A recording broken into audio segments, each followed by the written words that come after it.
Filled as kids have headed back to school, and as kids do return to school, parents may have noticed some changes to the student lunch program. Lunches are no longer free for all students. USDA Food and Nutrition Service Administrator Cindy Long, here she is, joining us now to explain exactly what has changed. It seems like a lot has changed, but primarily the application process, which you're going back to how it used to be pre-pandemic, right?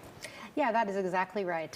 So prior to the pandemic, in most places, if families wanted to apply for free or reduced price meals, they turned in an application, usually as part of the back to school package, and if they qualified, those kids would get free meals.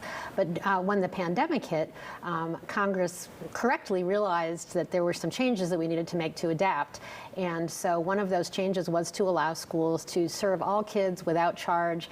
And that really, not only did it help the families out, it really gave them the flexibility to do some of the things you may remember when the pandemic hit. They were able to, have meal pickup spots in the parking lot, and families could just come and get what they needed and not have to sort of deal with that whole process.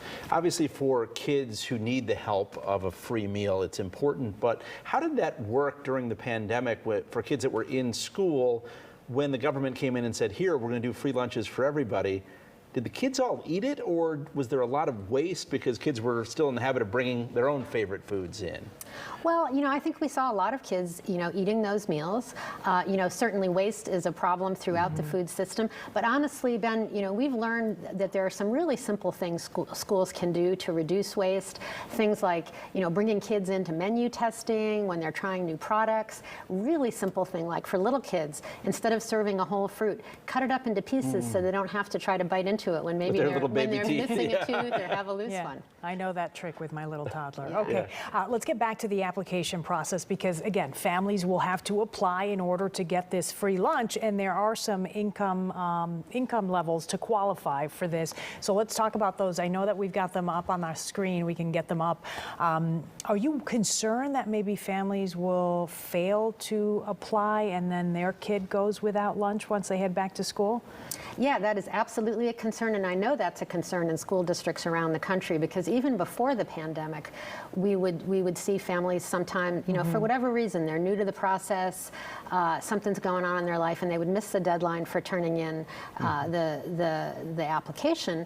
And what would often happen was that the children would show up in the lunch line, and school nutrition professionals they love these kids, and schools generally have a policy they're going to feed kids, but then debt racks up, and that becomes a problem for the school. So it's just something that it's really important to work hard to avoid and make sure that those kids who are eligible for those meals get those applications in and get the support that they need at school. And most school districts make that application available on their website? That's how you do it? Yeah, I mean, schools do things differently all over the country. There are plenty of schools that use online. Some of them still have the packets that would go home and they would fill them out when you brought it back. But I was interested to hear you say that there are a lot of states that are actually paying with their own state money for free lunches to continue.